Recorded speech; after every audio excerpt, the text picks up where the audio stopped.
ইজতেমায় মুসল্লিদের ঢল, লাইলাতুল বরাতে আল্লাহর সন্তুষ্টি লাভে রাতভর জিকির, ইবাদত, বন্দেগী, আখিরি মোনাজাত কাল।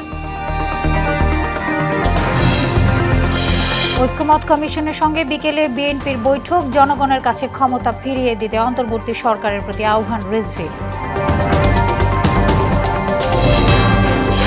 চট্টগ্রামে এক্সপ্রেসওয়ে নির্মাণ কাজে ধীরগতি, যানজট ধুলাবালিতে নগরবাসীর দুর্ভোগ, দ্রুত কাজ শেষ করার আশ্বাস। এবং গাজায় যুদ্ধবিরতির মধ্যেও চরম দুর্ভোগে লাখো মানুষ, 3 ইসরায়েলি জিম্মির বিনিময়ে আজ মুক্তি মিলবে 369 ফিলিস্তিনি।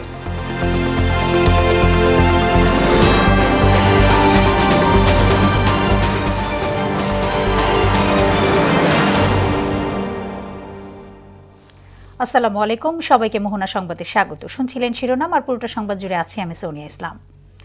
এবারে বিস্তারিত।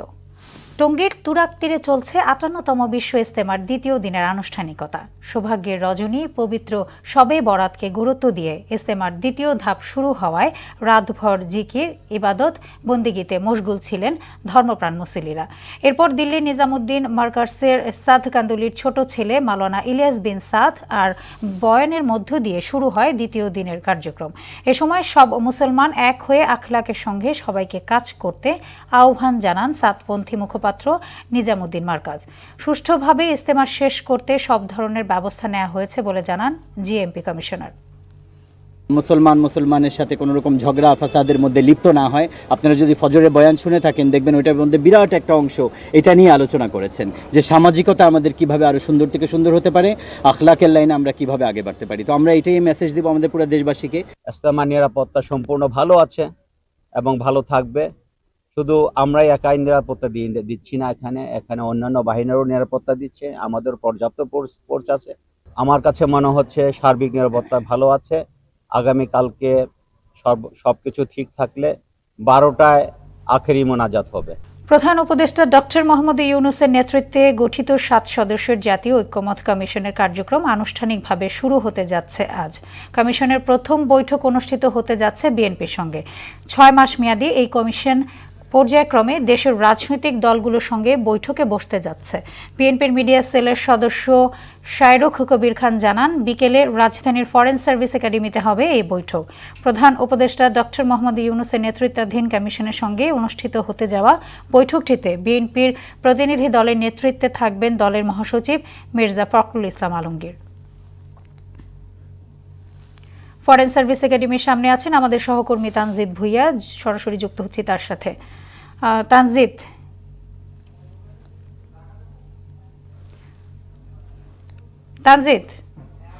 ঐক্যমত কমিশনের সঙ্গে বিএনপির বৈঠক তো আজ, দলটির সবশেষ রাজনৈতিক অবস্থা কি?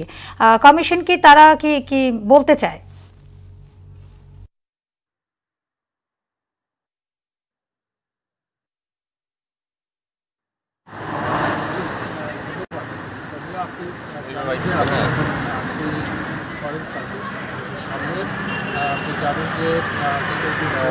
যে কমিশন রয়েছে সেই কমিশনের সঙ্গে কিন্তু বিএনপির একটি বৈঠক অনুষ্ঠিত হওয়ার কথা রয়েছে বিকেল 3টায়। তো অন্তর্বর্তী সরকারের যিনি প্রধান উপদেষ্টা রয়েছেন ডক্টর মোহাম্মদ ইউনূস, ওনার নেতৃত্বে এবং বিএনপির যে মহাসচিব মির্জা ফখরুল ইসলাম আলমগীর, ওনার নেতৃত্বে 6 সদস্যের প্রতিনিধি দল কিন্তু এই বৈঠকে যুক্ত হওয়ার কথা রয়েছে। এবং আমরা আরেকটি বিষয় জানিয়ে রাখি যে বিএনপির মিডিয়া সেলের যিনি সদস্য রয়েছেন শায়রুখ কবির খান, উনি নিশ্চিত করেছেন যে 6 সদস্যের প্রতিনিধি দল বিকেল 3টায় কিন্তু এই বৈঠকে যুক্ত হবেন। অন্তর্বর্তী সরকারের যিনি প্রধান উপদেষ্টা রয়েছে ডক্টর মোহাম্মদ ইউনূস, তিনি কিন্তু এই বৈঠকে নেতৃত্ব দিবেন। আমি আরেকটা বিষয় জানিয়ে রাখি যে এই 6টি সংস্কার কমিশনের মধ্যে রয়েছে নির্বাচন সংস্কার কমিশন, সংবিধান সংস্কার কমিশন, পুলিশ সংস্কার কমিশন, দুর্নীতি দমন সংস্কার কমিশন এবং জনপ্রশাসন ও বিচার বিভাগ সংস্কার কমিশন। এই কমিশনগুলো কিন্তু জানুয়ারিতেই কিন্তু তাদের যে প্রতিবেদন, সেই প্রতিবেদন জানুয়ারি এবং ফেব্রুয়ারির মধ্যে কিন্তু তাদের যে প্রতিবেদন দেওয়ার কথা ছিল সেই প্রতিবেদনগুলো কিন্তু জমা দিয়েছেন এবং এটিরই যেন একটি অবাধ এবং সুষ্ঠু নির্বাচন এবং গ্রহণযোগ্য একটি নির্বাচন অনুষ্ঠান করা যায় এবং একটি গ্রহণযোগ্য নির্বাচন করা যায়, সেই লক্ষ্যে কিন্তু এই সংস্কার কমিশনগুলো কাজ করছে। এবং এই সংস্কার কমিশন গঠন করা হয়েছিল অন্তর্বর্তী সরকারের যিনি প্রধান উপদেষ্টা ডক্টর মোহাম্মদ ইউনূস কমিশনের নেতৃত্ব দিচ্ছেন। এবং এখানে যারা সংস্কার কমিশনের চেয়ারম্যানরা রয়েছেন ওনারা কিন্তু এখানে উপস্থিত থাকার কথা রয়েছে। এবং মহাসচিব মির্জা ফখরুল ইসলাম আলমগীর ওনার নেতৃত্বে কিন্তু 6 সদস্যের একটি প্রতিনিধি দলও কিন্তু এই সংস্কার কমিশনের সঙ্গে বৈঠক করবেন। তো আশা করা যায় যে এই প্রথম বৈঠকে ডক্টর মোহাম্মদ ইউনূসের সঙ্গে বিএনপির যে বৈঠক এবং সামনে আরো যে রাজনৈতিক দলগুলো রয়েছে সেই রাজনৈতিক দলগুলোর সঙ্গে বৈঠক করবে। এবং নির্বাচন অবাধ এবং সুষ্ঠু নির্বাচনের জন্য বিএনপি কিন্তু বারবার বলে আসছে যে এই বছরের মাঝামাঝি সময়ে যেন অন্তর্বর্তী সরকার একটি অবাধ এবং সুষ্ঠু নির্বাচন এবং গ্রহণযোগ্য নির্বাচন অনুষ্ঠানের আয়োজন করে। সেই লক্ষ্যে কিন্তু এই বৈঠক ফলপ্রসূ এবং সেই প্রত্যাশা কিন্তু দলের এবং সাধারণ জনমানুষের মধ্যে রয়েছে। এই ছিল আমার কাছে ফরেন সার্ভিস একাডেমির সামনে থেকে সর্বোচ্চ। তানজিদ, আপনাকে ধন্যবাদ। স্বৈরাচার শেখ হাসিনা ক্ষমতায় টিকে থাকতে পারলে বিএনপির অনেক নেতার ফাঁসি হয়ে যেত বলে মন্তব্য করেছেন বিএনপির সিনিয়র যুগ্ম মহাসচিব রুহুল কবির রিজভী। ক্ষমতায় ধরে রাখতে শেখ হাসিনা শিশুদের পর্যন্ত হত্যা করেছে বলেও অভিযোগ করেন তিনি। সকালে কুমিল্লার মেঘনা উপজেলা বিএনপির দ্বিবার্ষিক সম্মেলনে এসব কথা বলেন রুহুল কবির রিজভী। জনগণের ক্ষমতা জনগণের কাছে ফিরিয়ে দিতে অন্তর্বর্তী সরকারের প্রতি আহ্বান জানান তিনি। জাতীয় নির্বাচনের আগে স্থানীয় সরকার নির্বাচনেরও সমালোচনা করেন বিএনপির এই নেতা।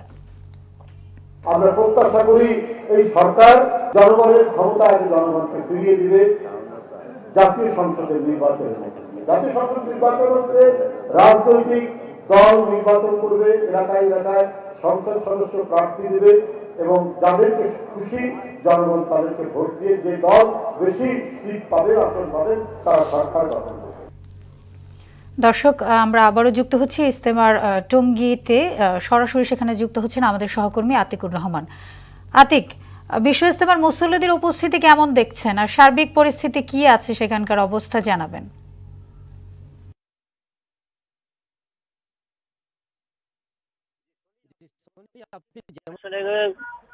তাবলিগ জামাত আয়োজিত ৫৮তম বিশ্ব ইজতেমা, যেটা দিল্লির নিজামুদ্দিন মার্কাজের অর্থাৎ ছাদ অনুসারীদের যে ইজতেমা চলছে টঙ্গীর ময়দানে, তার কিন্তু আজকে দ্বিতীয় দিন চলছে। আমি আপনাদেরকে একটু দেখানোর চেষ্টা করছি। নিশ্চিত নিরাপত্তার মধ্য দিয়ে কিন্তু মুসল্লিরা তাদের এই দ্বিতীয় দিন অতিবাহিত করছে। মূল মঞ্চ থেকে কিন্তু বয়ান বন্ধ রয়েছে। এখন কিন্তু দুপুরের নামাজের জন্য প্রস্তুতি নিচ্ছেন তারা, কিন্তু তাদের প্রয়োজনীয় যেই অজু গোসল এবং খাওয়া দাওয়ার যে প্রস্তুতি এখানে দেখানোর চেষ্টা করছি আপনাদেরকে। এখানে কিন্তু আসলে যারাই এখানে খাবার দাবার প্রস্তুত করছেন তারা কিন্তু ওই স্বেচ্ছাশ্রমের ভিত্তিতেই কিন্তু এটা করছেন। তো আমি কিছুক্ষণ আগে কথা বলেছিলাম যে গাজীপুর মেট্রোপলিটন পুলিশের উপ পুলিশ কমিশনার নাসির উদ্দিন আহমেদ, তিনি আমাকে যেমনটা জানিয়েছেন যে এই আখেরি মোনাজাতে অংশ নিতে ইতিমধ্যেই কিন্তু ৪৯টি দেশ থেকে প্রায় ১৫০০-র মতো বিদেশি মুসল্লি কিন্তু এই ময়দানে অবস্থান করছেন। আমি আপনাকে যে আগামীকালকে আখেরি মোনাজাতকে কেন্দ্র করে যে সড়ক পথের যে সিচুয়েশন সেটার কথা যদি একটু আগাম জানিয়ে রাখতে চাই। আমি মহানগরের মেট্রোপলিটন পুলিশের কমিশনারের সাথে কথা বলেছিলাম। আপনারা জানেন যে তিনি জানিয়েছেন যে প্রতি বছরেই কিন্তু মোনাজাতের আগের দিন মধ্যরাত থেকে কিন্তু এই সড়ক পথে সকল প্রকার যান চলাচল ইজতেমার চতুর্মুখী বন্ধ করে দেওয়া হয়, যেটা এবার কিন্তু মুসল্লিদের আসা যাওয়ার সুবিধার্থে তা কিন্তু বন্ধ করা হচ্ছে না। অর্থাৎ প্রতিদিনের মতোই কিন্তু সড়ক পথে এই গাড়ি চলাচল করছে। মুসল্লিরা কিন্তু যাতে তাদের নজরে থাকবে সড়ক পথটি, যাতে মুসল্লিরা রাস্তায় অবস্থান নিয়ে বসতে না পারে। আরেকটা কথা, আমি রেলওয়ে স্টেশন মাস্টারের সাথে কথা বলেছিলাম। স্টেশন মাস্টার রাকিবউদ্দিন আমাকে যেটা জানিয়েছেন যে এই বিশ্ব ইজতেমা ৫৮তম বিশ্ব ইজতেমার আখেরি মোনাজাতে অংশ নিতে আগামীকালকে থেকে কিন্তু ৮টি বিশেষ ট্রেন এই মুসল্লিদেরকে বহন করবে। তো এক কথায় বলা চলে যে আগামীকালকে আখেরি মোনাজাতের মধ্য দিয়ে কিন্তু এবারে বিশ্ব ইজতেমার ৫৮তম পর্ব শেষ হচ্ছে। এমনটাই ছিল টঙ্গীর বিশ্ব ইজতেমার ময়দান থেকে সবশেষ খবর। আতিক, আপনাকে ধন্যবাদ। সাপ্তাহিক ছুটির দিনে রাজধানী ঢাকার বায়ু অস্বাস্থ্যকর। বাতাসের মান সূচকে ঢাকার বায়ুর স্কোর ছিল ২০৪, খুব অস্বাস্থ্যকর বলে বিবেচিত। অন্যদিকে বিশ্বের ১২৫টি শহরের মধ্যে সকাল ৮টায় ঢাকার অবস্থান দ্বিতীয়। আজ সুইজারল্যান্ড ভিত্তিক বায়ু মান বিষয়ে বিষয় ওয়েবসাইট IQER-এর এমন চিত্র দেখা গেছে। এর আগে গতকালও ঢাকার বাতাসের মান ছিল খুব অস্বাস্থ্যকর। মুহূর্তে দূষিত বায়ুর শহর হিসেবে প্রথমে রয়েছে ভারতের কলকাতা, তৃতীয় অবস্থানে রয়েছে পাকিস্তানের লাহোর, চতুর্থ অবস্থানে আছে ভারতের দিল্লি, পঞ্চম অবস্থানে নেপালের কাঠমান্ডু। আশুলিয়ায় গ্যাস সিলিন্ডার বিস্ফোরণে শিশুসহ 11 জন দগ্ধ হয়েছেন। সবাইকে ঢাকা মেডিকেল কলেজ হাসপাতালের বার্ন ইউনিটে ভর্তি করা হয়েছে। 3 জনের অবস্থা আশঙ্কাজনক বলে জানা গেছে। শুক্রবার রাত 9:30টার দিকে আশুলিয়ার গোমাইল এলাকার আমজাদ ব্যাপারীর বাড়িতে এই দুর্ঘটনা ঘটে। প্রত্যক্ষদর্শীরা জানায় 2 তলা বাড়ির 2য় তলায় দগ্ধ সুমন 2 সন্তান নিয়ে ভাড়া থাকতেন। রাতে তারা তার ভাই সোহেল পরিবার নিয়ে ওই বাড়িতে বেড়াতে আসেন। এই উপলক্ষে বাড়িতে পিঠা বানানোর উৎসব চলছিল। ওই সময় হঠাৎই বিকট শব্দে সিলিন্ডার বিস্ফোরণ হলে চারপাশে আগুন ধরে যায়। এতে নারী শিশু সহ মোট 11 জন দগ্ধ হয়। বন্দরনগরী চট্টগ্রামে এলিভেটেড এক্সপ্রেসওয়ের র্যাম্প নির্মাণ ও ওয়াসার প্রয় নিষ্কাশন প্রকল্পের কাজের ধীর গতির কারণে যানজট ও ধুলাবালিতে অতিষ্ঠ নগরবাসী। সেবা সংস্থাগুলোর নীতি নির্ধারকরা অভিযোগ স্বীকার করে দ্রুত প্রকল্পের কাজ শেষ করার আশ্বাস দিয়েছেন। সুমন কুমারদের প্রতিবেদন, জানাচ্ছেন আফরিন পপি। চট্টগ্রাম নগরীর জিইসি বাওয়া স্কুল ওয়াসার মোড় থেকে লালখান বাজার পর্যন্ত প্রায় 1 কিলোমিটার এলাকায় চলছে এলিভেটেড এক্সপ্রেসওয়ের র্যাম্প নির্মাণের কাজ। বড় বড় গর্ত, ভারী যন্ত্রপাতি আর খোঁড়াখুড়ির কারণে এই সড়ক চলাচলের অনুপযোগী হয়ে পড়েছে। এতে দুর্ভোগ পোয়াচ্ছে পথচারী ও যানবাহন চালকরা। এছাড়া হালিশহর, বড়পোল, পাঠানটুলি ও আগ্রাবাদ সহ বেশ কিছু এলাকায় ওয়াসার পয়ঃনিষ্কাশন প্রকল্পের কাজ চলছে। দীর্ঘদিন ধরে চলা এই প্রকল্পগুলোর কারণে তীব্র যানজট সৃষ্টি হচ্ছে। ড্রেনের পানিগুলো সব রাস্তায় আসছে, এগুলা তো ভাই মেনে নেওয়ার মতো না। বরাবরই যাচ্ছে না, মানে যাইলে যানজট বাজে জায়গা। ধুলাবালিতে আমাদের অনেক প্রবলেম হচ্ছে, যেমন আমরা মাছ ছাড়া যাতায়াত করতে পারতেছি না। তাড়াতাড়ি এটা কাজ করা উচিত, যত সম্ভব তাড়াতাড়ি, সবার ভালো হবে। অনেক ধরনের যাত্রীদের সমস্যা হচ্ছে। দ্রুত কাজ শেষ করার কথা জানিয়েছেন প্রকল্প পরিচালক। আমরা আশা করছি আগামী 2 মাসের মধ্যে এই যে সমস্ত সংকীর্ণ রাস্তা, বিশেষ করে পাঠানটুলি রোড, এখানে আমাদের সকল কার্যক্রম শেষ হয়ে যাবে। এরপরে আমরা পুরো সড়কটাই আমরা উন্মুক্ত করে দিতে পারবো জনগণের চলাচলের জন্য। অল্প সময়ের মধ্যে প্রকল্পের কাজ শেষ করতে রাত দিন কাজ চলছে বলে জানিয়েছেন চট্টগ্রাম উন্নয়ন কর্তৃপক্ষের প্রধান প্রকৌশলী। আগামী এই 2 মাসের মধ্যে আমরা ইনশাআল্লাহ শেষ করতে পারবো। তার আগে আবার হয়তো শেষ হয়ে যাবে। আমরা রাত দিন এটা কাজ করে আমরা দ্রুত যাতে এই কাজটা শেষ হয় এবং জনগণের পেইন যাতে কমে সেটার ব্যবস্থা করছি। শুধু আশ্বাস নয়, দ্রুত প্রকল্পের কাজ শেষ করে জনভোগান্তি থেকে মুক্তি দেবে সেবা সংস্থাগুলো, এমনটাই প্রত্যাশা সকলের। আফরিন পপি, মোহনা সংবাদ। এবার গাজা প্রসঙ্গ। যুদ্ধবিরতি চললেও দুর্ভোগ পিছু ছাড়ছে না গাজাবাসীর। আশ্রয় কেন্দ্র থেকে আপন ঠিকানা ফিরতে শুরু করলেও চোখের সামনে ধরা পড়ছে শুধুই ধ্বংসস্তূপ। খাদ্য ও বাসস্থান সংকটে মানবেতর জীবন কাটাচ্ছে লাখো মানুষ। জাতিসংঘের মতে গাজায় 91% মানুষ তীব্র খাদ্য সংকটে রয়েছে। ভূখণ্ডিত পুনর্নির্মাণে বছরেরও বেশি সময় লাগতে পারে। বিস্তারিত কাজী শাহরিনের ডেস্ক রিপোর্টে। গাজায় যুদ্ধবিরতি ও বন্দি বিনিময় চলছে, কিন্তু এতে গাজাবাসীর সংগ্রাম শেষ হয়ে যায়নি। ইসরায়েলি কারাগার থেকে প্রিয়জনের ফিরে আসার আনন্দ ফিকে হয়ে যাচ্ছে ঘরবাড়ি সহ সর্বহারানোর বেদনায়।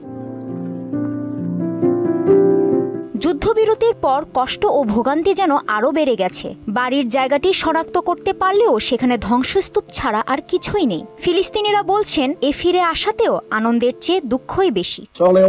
প্রথমেই আপনি খুশি হবেন যে আপনি বাসায় যাচ্ছেন, আপনার পরিবার এবং প্রিয়জনদের সাথে দেখা করছেন। কিছুটা আনন্দ অনুভব হলেও তারপর আপনি বুঝতে পারবেন কেউ আপনার জন্য অপেক্ষা করছে না। তারপর আপনি আপনার বাড়ির দিকে তাকালে নিজেকে জিজ্ঞাসা করবেন, কেন এসেছি এখানে? এখানে ধ্বংস ছাড়া কিছুই নেই।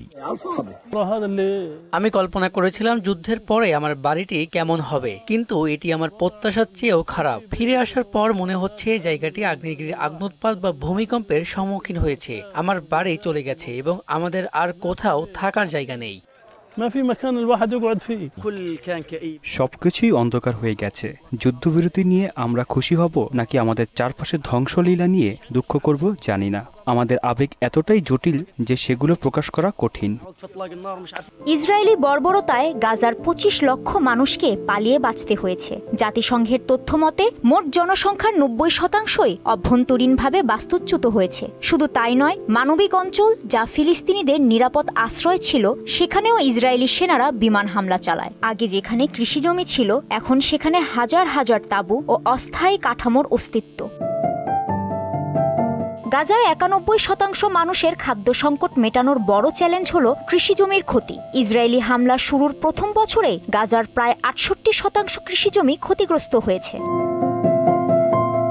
গাজাবাসীর জন্য দুর্ভোগের শেষ এখানেই নয়। জাতিসংঘের ধারণা প্রায় ১৯ লাখ মানুষের জরুরি আশ্রয় এবং প্রয়োজনীয় গৃহস্থলী সামগ্রী প্রয়োজন। যুদ্ধবিরতি হয়তো ত্রাণ পৌঁছানো সহজ করবে, কিন্তু বড় প্রশ্ন হলো গাজা কিভাবে আবার গড়ে তোলা হবে। জাতিসংঘের ধারণা মতে মোট ১০ বছরে পুনর্গঠন সম্ভব কিনা সেটিও এখন প্রশ্নবোধক চিহ্ন হয়ে জ্বলজ্বল করছে। কাজী শাহরিন, মোহনা সংবাদ। এদিকে যুদ্ধবিরতি চুক্তির আওতায় আজ ৩ ইসরায়েলি জিম্মির বিনিময়ে ৩৬৯ ফিলিস্তিনিকে মুক্তি দেওয়া হবে। এদিকে ফিলিস্তিনের ভবিষ্যৎ নিয়ে এই মাসেই সৌদি আরবের রাজধানী রিয়াদে একটি গুরুত্বপূর্ণ বৈঠক করতে যাচ্ছে আরব দেশগুলো। ট্রাম্পের গাজা খালি করার প্রস্তাবের বিকল্প প্রস্তাব আনতে জরুরি চেষ্টা চালাচ্ছে দেশগুলো। কাজী শাহরিনের আরেকটি ডেস্ক রিপোর্ট। গাজায় বন্দি বিনিময় চুক্তির প্রথম দফার শেষ ধাপে ৩ ইসরায়েলি জিম্মিকে মুক্তি দেবে স্বাধীনতাকামী সংগঠন হামাস। শুক্রবার ৩ জিম্মির নাম প্রকাশ করেছে সংগঠনটি। মুক্তি পেতে যাওয়া ৩ জন হলেন সাশা ত্রুফানভ, সাগুই দেকেলচেন এবং ইয়াইর হর্ন। এর বিনিময়ে কারাগারে বন্দী থাকা ৩৬৯ ফিলিস্তিনিকে মুক্তি দেবে ইসরায়েল। বন্দি বিনিময় চুক্তির প্রথম ধাপে ৫ দফায় ইতোমধ্যে ২১ ইসরায়েলি জিম্মির বিনিময়ে ৩৮৩ ফিলিস্তিনিকে মুক্তি দেয়া হয়েছে। আগামী সপ্তাহে ইসরায়েলের সঙ্গে গাজা যুদ্ধবিরতি চুক্তির দ্বিতীয় ধাপের পরোক্ষ আলোচনা শুরু হবে বলে আশা করছে হামাস। এদিকে গাজা নিয়ে বিকল্প প্রস্তাব আনতে কাজ করছে আরব দেশগুলো। গাজা থেকে ফিলিস্তিনিদের সরিয়ে ওই ভূখণ্ডের দখল নেয়ার প্রস্তাব সামনে আনেন মার্কিন প্রেসিডেন্ট ডোনাল্ড ট্রাম্প। এর জবাবে ফিলিস্তিনের ভবিষ্যৎ গড়ার লক্ষ্যে আরব দেশগুলো বিকল্প প্রস্তাব আনতে জরুরি চেষ্টা চালাচ্ছে। এ মাসেই সৌদি আরবের রাজধানী রিয়াদে একটি গুরুত্বপূর্ণ বৈঠক করতে যাচ্ছে সৌদি আরব, মিশর, জর্ডান ও সংযুক্ত আরব আমিরাত। বার্তা সংস্থা রয়টার্সের তথ্য মতে এ বৈঠকে ফিলিস্তিন নিয়ে খসড়া নানা প্রস্তাব আলোচনা হবে। তবে সৌদি সূত্র বলছে গাজার ভবিষ্যৎ নিয়ে ইতোমধ্যেই কমপক্ষে ৪টি খসড়া প্রস্তাব তৈরি করা হয়েছে। তবে ট্রাম্পের প্রস্তাবের বিকল্প হিসেবে মিশরের একটি খসড়া প্রস্তাব আলোচনায় রয়েছে। মিশর প্রস্তাবে বলা হয়েছে একটি জাতীয় ফিলিস্তিনি কমিটি গঠন করে গাজা শাসন করা হবে। ফিলিস্তিনিদের বিদেশে পুনর্বাসনের পরিবর্তে আন্তর্জাতিক সম্প্রদায়ের অংশগ্রহণে গাজায় পুনর্গঠন কাজ চালানো হবে। এতে হামাসের কোনো সংশ্লিষ্টতা থাকবে না। কাজী শাহরিন, মোহনা সংবাদ। আগামীকাল শেষ হচ্ছে ব্যক্তি শ্রেণীর করদাতাদের বার্ষিক আয়কর বিবরণী বা রিটার্ন জমার সময়সীমা। এর আগে ৩ দফা রিটার্ন জমার সময় বাড়ানো হলেও এরপর জরিমানা ছাড়া রিটার্ন দেয়া যাবে না। সবশেষ গত ৩০ জানুয়ারি এক আদেশে রিটার্ন জমার সময় ১৬ ফেব্রুয়ারি পর্যন্ত বর্ধিত করে জাতীয় রাজস্ব বোর্ড এনবিআর। যারা অনলাইনে নয় সনাতনী পদ্ধতিতে কাগজে রিটার্ন দিতে চান তারা আগামীকাল নিজ নিজ কর কার্যালয়ে গিয়ে রিটার্ন জমা দিতে পারবেন। চলতি অর্থবছরে এ পর্যন্ত অনলাইনে প্রায় ১৫ লাখ রিটার্ন জমা পড়েছে। দেশের বাইরের আরও খবর। ভারতের উত্তরপ্রদেশে মহাকুম্ভ মেলায় যাওয়ার সময় বাসের নিচে চাপা পড়ে ১০ জন ভক্ত মারা গেছেন, আহত হয়েছেন আরও ১৯ জন। সংবাদ মাধ্যম এনডিটিভির তথ্য মতে শনিবার প্রয়াগরাজ মির্জাপুর মহাসড়কের মেজা এলাকায় একটি বোলেরো গাড়ির সঙ্গে একটি বাসের সংঘর্ষে এই দুর্ঘটনা ঘটে। হতাহত ভক্তরা ছত্তিশগড়ের কোরবা জেলা থেকে গঙ্গা, যমুনা ও পৌরনাকির সরস্বতী নদীর সঙ্গমস্থলে স্নান করার উদ্দেশ্যে কুম্ভ মেলায় আসছিলেন।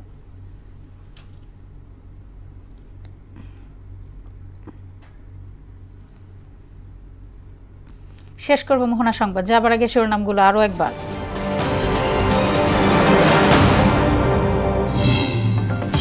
বিশ্ব ইজতেমায় মুসল্লিদের ঢল, লাইলাতুল বরাতে আল্লাহর সন্তুষ্টি লাভে রাতভর জিকির, ইবাদত বন্দেগী, আখিরি মোনাজাত কাল। ঐক্যমত্য কমিশনের সঙ্গে বিকেলে বিএনপির বৈঠক, জনগণের কাছে ক্ষমতা ফিরিয়ে দিতে অন্তর্বর্তী সরকারের প্রতি আহ্বান রিজভির।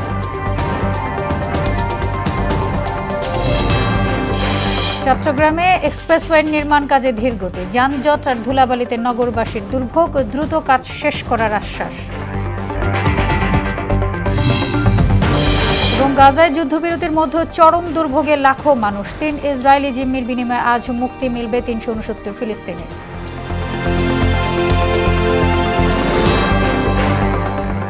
এই ছিল মোহনা সংবাদে। পরবর্তী সংবাদ বিকেল 5:30। এর আগে সংবাদ এক নজর দেখবেন বেলা 3টায়। মোহনার সবশেষ খবর জানতে ভিজিট করুন www.mohana.tv। সংবাদ দেখতে পারেন ফেসবুক, ইউটিউবে। এতক্ষণ সঙ্গে থাকার জন্য ধন্যবাদ সবাইকে।